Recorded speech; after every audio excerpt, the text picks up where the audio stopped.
চারটার খবর নিয়ে আজ আপনাদের সঙ্গে রয়েছি আমি তনয়া। আরো একবার আপনাদের প্রত্যেককে স্বাগত জানাই এবং তারই পাশাপাশি আজ একদিকে বাগদেবীর আরাধনা হয়তো কিছুক্ষণের মধ্যেই শুরু হয়ে যাবে, কিন্তু তার আগে ছোটবেলার একটা প্রবাদ খুব মনে পড়ছে, নিজের পায়েই কুড়ুল মারা। অর্থাৎ সেই প্রবাদ থেকে আমরা হয়তো কিছুটা শিক্ষা নিয়েছি ঠিকই, কিন্তু মোহাম্মদ ইউনূস তিনি নোবেল জয়ী হতে পারেন, অত্যন্ত উচ্চ শিক্ষিত মানুষ হতে পারেন, কিন্তু তিনি হয়তো এই শিক্ষাটা নেননি, যে কারণের জন্য কার্যত নিজের দেশের অর্থাৎ যেই দেশের তিনি এখন উপদেষ্টা মণ্ডলীর প্রধান হিসেবে বসে রয়েছেন, কার্যত সেই দেশকেই বিপদে ফেলছেন এবং বিপদে ফেলবার আরো চেষ্টা চালিয়ে যাচ্ছেন দীর্ঘদিন ধরে, এবং আগামীতেও যাতে আর কোনোভাবে মেরুদণ্ড সোজা করে এই দেশটা না দাঁড়াতে পারে অন্ততপক্ষে সেই প্রচেষ্টাটা তিনি এখনো পর্যন্ত চালিয়ে যাচ্ছেন। আর ওই কারণেই প্রবাদটা একেবারে মোহাম্মদ ইউনূসের জন্যই খাটে যে নিজের পায়ে কুড়ুল মারা। বাংলাদেশ নিয়ে আজ আলোচনা আমরা করব, কিন্তু বাংলাদেশের কোন প্রেক্ষাপট নিয়ে আলোচনা করব?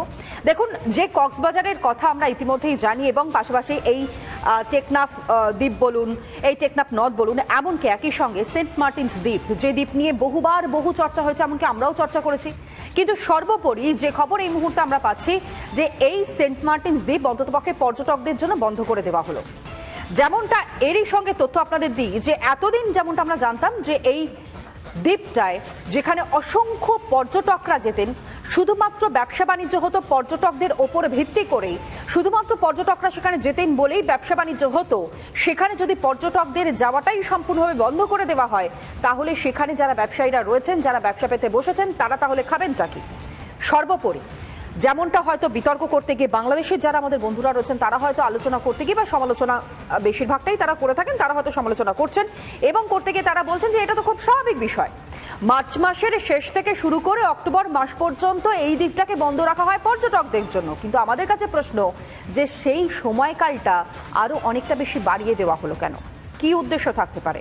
তাহলে কোথাও না কোথাও গিয়ে অ্যালেক্স সোরসের সঙ্গে বৈঠকের পরেই সিদ্ধান্ত, নাকি এর নেপথ্যে আরো অন্য কোনো চক্রান্ত রয়েছে, আরো অন্য কোনো শক্তি রয়েছে? সেটাই আজ আমরা বোঝবার চেষ্টা করবো। যারা অতিথিরা রয়েছেন প্রথমে তাদেরকে স্বাগত জানাই এবং তারপর আসছি আলোচনায়।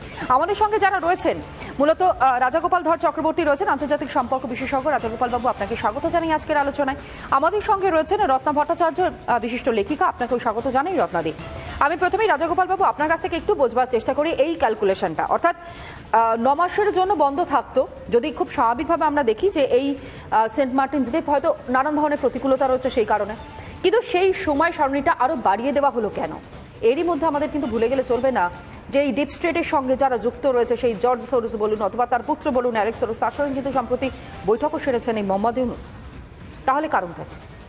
হ্যাঁ, দেখুন, সেন্ট মার্টিন এমন একটা দ্বীপ যেটা নিয়ে সারা বিশ্ব জুড়ে একটা উৎসাহ রয়ে গেছে। শেখ হাসিনা বলেছিলেন সেন্ট মার্টিন আমি দিইনি বলেই আমাকে সরে যেতে হতে পারে, এরকম কথা বলেছিলেন, আমরা দেখেছি। তারপরে সেন্ট মার্টিনে যদি লোকেশনটা যদি দেখেন সেটা খুব গুরুত্বপূর্ণ। আমেরিকা স্বাভাবিকভাবেই সেখানে একটা ঘাঁটি করার, নাভাল ঘাঁটি তারা করতে চায়, কাউন্টার করতে চাইছে যে মিয়ানমারে যে চাইনিজ যে নাভাল বেস তৈরি করেছে বা এয়ারপোর্ট তৈরি করেছে, সেগুলোকে ওরা কাউন্টার করার জন্য এটাকে বেছে নিয়েছিল। এটা সত্যি খুব নিরাপদ জায়গায় আমেরিকার পক্ষে, এবং এটা হলে চীনের ভারত মহাসাগরের উপরে চীনের যে কর্তৃত্ব সেটা কিছুটা হয়তো আমেরিকা কন্ট্রোল করার কথা ভাবত।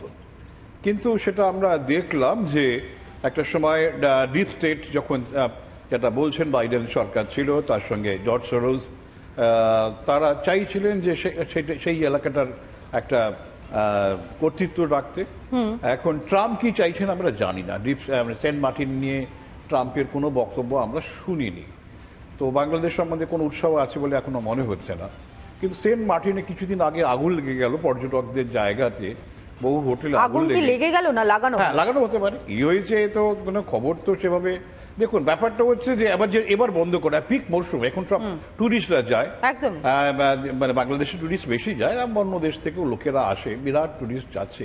এই সময় যদি আপনি বন্ধ করে দেন তো আপনি তো বেশ কিছু মানুষ, প্রায় 15-16 হাজার মানুষ যারা হোটেল ইন্ডাস্ট্রির সঙ্গে জড়িয়ে আছে, তাদের আপনি জীবিকা কেড়ে নিচ্ছেন। সুতরাং বোঝাই যাচ্ছে কোন একটা সমস্যা চলছে। এমনিতেই বাংলাদেশে জীবিকার অভাব, তারপর নতুন করে যদি জীবিকা কেড়ে নেওয়ার প্রচেষ্টা হয়, তাহলে বোঝাই যাচ্ছে যে কোনো একটা বৃহৎ স্বার্থ এখানে কাজ করছে। না, দেশের অভ্যন্তরীণ অর্থ ব্যবস্থাকে যদি সম্পূর্ণভাবে ভেঙে গুড়িয়ে দেওয়া হয়, তাহলে সেই দেশটা কিভাবে দাঁড়াবে? তারা বড় বড় কথা বলছে লড়াই করবার, স্বপ্ন দেখছে ভারতবর্ষের সঙ্গে লড়াই করবার, কিন্তু সেই দেশের অর্থনৈতিক অবস্থা এমন একটা জায়গায় চলে গিয়েছে যে সেখানকার মানুষজন তারা আজকের পর কালকে কি খাবেন সেটা তাদেরকে ভাবতে হচ্ছে। তার কারণ গ্যাটে করি নেই, অর্থাৎ তাদের না কোনো রকমের খাবার সংস্থান রয়েছে, না তাদের চাকরি সংস্থান রয়েছে। এবং সাম্প্রতিক সময় আপনারা দেখেছেন যে রীতিমতো রেলের কর্মীরা তারা পর্যন্ত অবস্থানে বসছেন, তারা পর্যন্ত প্রতিবাদ করছেন, এমনকি রেলের চাকাটা পর্যন্ত গড়ানো হয়তো যে কোনো সময় বন্ধ হয়ে যেতে পারে। তারপরও এই পদক্ষেপগুলো, এগুলো কি মানে একেবারে নিতান্তই বোকামি নয়? আমাদের সঙ্গে তো রয়েছেন আলোচনায় রত্নাদির কাছ থেকে এই উত্তরটা নিই যে এই রকম বোকামি তো সাধারণ মানুষ কি করে করতে পারেন। আর অন্যদিকে মোহাম্মদ ইউনূস, তিনি নাকি এত শিক্ষিত, নোবেল জয়ী, তাহলে কি সবটা নিয়ে একটা দ্বন্দ্ব তৈরি হচ্ছে না? বেশ কিছুদিন ধরে বাংলাদেশ চর্চায়, তার কারণ বাংলাদেশে একটা গণ অভ্যুত্থানের মতো হয়ে গেছে। হাসিনা সরে গেছেন এবং ইত্যাদি ইত্যাদি সবাই জানে, সারা পৃথিবীও জানে। এখন ব্যাপার হচ্ছে যিনি এসেছেন তিনি নোবেলের শান্তি পুরস্কার নিয়ে এসেছেন। সেই জন্য বোধহয় যে দেশে অশান্তি সৃষ্টি করে তিনি সে দেশে এসেছেন এবং শান্তির বদলে তিনি আরও অশান্তি বাড়িয়ে যাচ্ছেন। কিন্তু তিনি তার পরিষদের মধ্যে যাদের নিয়েছেন তাদের প্রত্যেকের ট্র্যাক রেকর্ড ভয়ঙ্কর এবং বেশিরভাগই জেল ছাড়া আসামি। এখন উনাকে বুদ্ধি কারা দিচ্ছে, এক অংশ দিচ্ছে, এক অংশ মৌলবাদীরা দিচ্ছে, কারণ বাংলাদেশে মৌলবাদীর সংখ্যা বেশি। আর এইবারে তার পেছনে তাকে তো সাজিয়ে গুজিয়ে আমেরিকা পাঠালো, এরপরে তার সঙ্গে যোগাযোগ রয়েছে এবং জাস্ট দুদিন আগে আমরা দেখলাম তিনি অ্যালেক্স সোরসের সঙ্গে বৈঠক করলেন।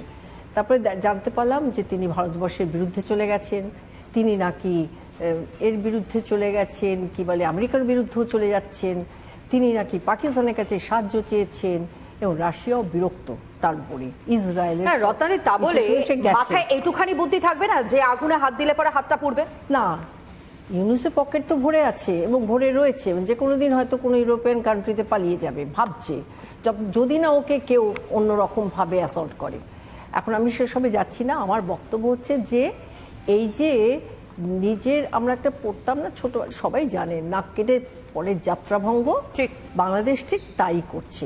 তাহলে রিসেন্টলি ফুটবল ম্যাচটা নিয়ে যেটা করলো এবং মহিলাদের যেটা করলো, আমার তখন মনে হচ্ছে মাদ্রাসা শিক্ষিত ছেলেরা গিয়ে, মাদ্রাসা শিক্ষাটাকে আমার তো জানি না কি শিক্ষা, সেই শিক্ষিত ছেলেরা গিয়ে ভেঙে চুরে দিয়ে একটা ফ্রেন্ডলি ম্যাচ আয়োজন করা হয়েছিল এবং টিকিট সব বিক্রি হয়ে গিয়েছে। বাংলাদেশের মেয়েরা সত্যি ভালো খেলে ফুটবলটা। সেইখানে যে জিনিসটা করে এলো, তাতে আমার তো মনে হচ্ছে বাংলাদেশ এখন প্রেজেন্টলি, আমি মহিলা হয়ে বলছি, জাস্ট মহিলাদের ওরা ট্রিট করছে টু প্রক্রিয়েট অ্যান্ড টু ব্রিথ, এর বাইরে ওদের আর কিছু করার নেই। ওরা যা বলছে মেয়েরা ঘরে থাকবে, ও তো শুনলাম আমি ওর বক্তৃতাটা। তারপরে এই মানে কি বলবো, সারা পৃথিবী জুড়ে ওরা সন্ত্রাস করছে। এই সুইডেনের যে ভদ্রলোক অ্যান্টি ইসলাম বলে কোরআন বোধহয় পুড়িয়েছিলেন, তাকে শ্যুট করে মেরে দিয়েছে রাস্তায় এই কয়েকদিন আগে। সুতরাং ওরা যেটা করছে, ওরা একটা ভিখারি হয়ে গেছে।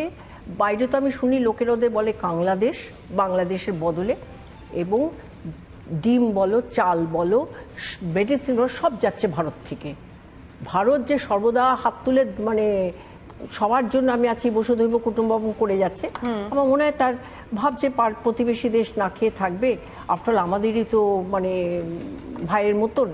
কিন্তু এই যে পরিস্থিতিটা বাংলাদেশে, এতে মানে বাংলাদেশের যারা সংখ্যালঘু, আমাদের দেশে সংখ্যালঘু আর সংখ্যালঘু নেই, গুরু হয়ে গেছে, তারা যে মহা আনন্দে আছে।